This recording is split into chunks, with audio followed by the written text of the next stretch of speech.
Welcome folks, I would like to talk to you today about the imbalance of the Russian occupational forces and the potential threat of their invasion of Ukraine. According to the information that has appeared in open sources on the composition of Russian troops, we can confirm the fact of their absolute inability to conduct large-scale offensive operations. But in order to explain why the Russians are now limited in their ability to conduct full-scale offensive operations, one should use such a measure as a battalion tactical group. Yes, it is not really applicable to Russian forces right now, for a number of reasons, but it is a telling measure.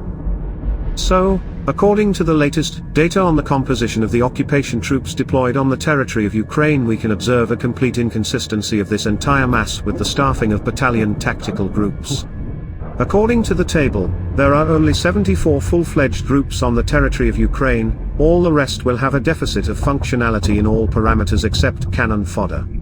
This is largely why the Russian forces have no classic battalion tactical groups for a long time, but only adaptive homunculi like the Storm and others like it.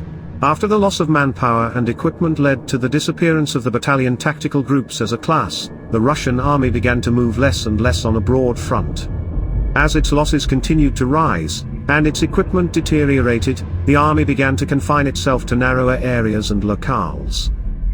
At the end of April 2023, with 369,000 soldiers on the territory of Ukraine, the Russian command proudly and aspirationally reports in its daily report not about the capture of the region, district, city or village, but about the capture of the street in the small town of Bakhmut. The most interesting thing is that all this mass, driven into Ukraine, is now unable not only to attack on a broad front and seize regions and districts, but also to conduct full-fledged defensive operations.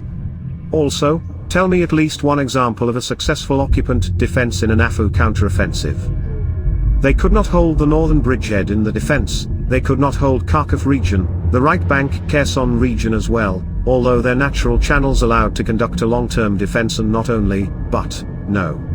So, no matter how many Russian soldiers dig trenches, it doesn't help them. But what is most interesting about this story is that having all this mass on the territory of Ukraine, without any result for itself, Russian troops have weakened the contingent in the territory of Russia itself, which is practically unprotected, and, the funniest, the weakest contingent they have in the temporarily occupied territories of Crimea.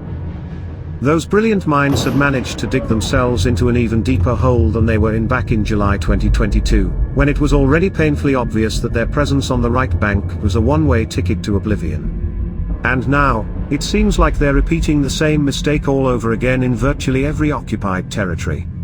It's like they're trying to set a new world record for military incompetence. Subscriber is like a good friend, and you can never have too many friends. Hit that subscribe button. I'm wrapping up for today, but I'll see you all tomorrow.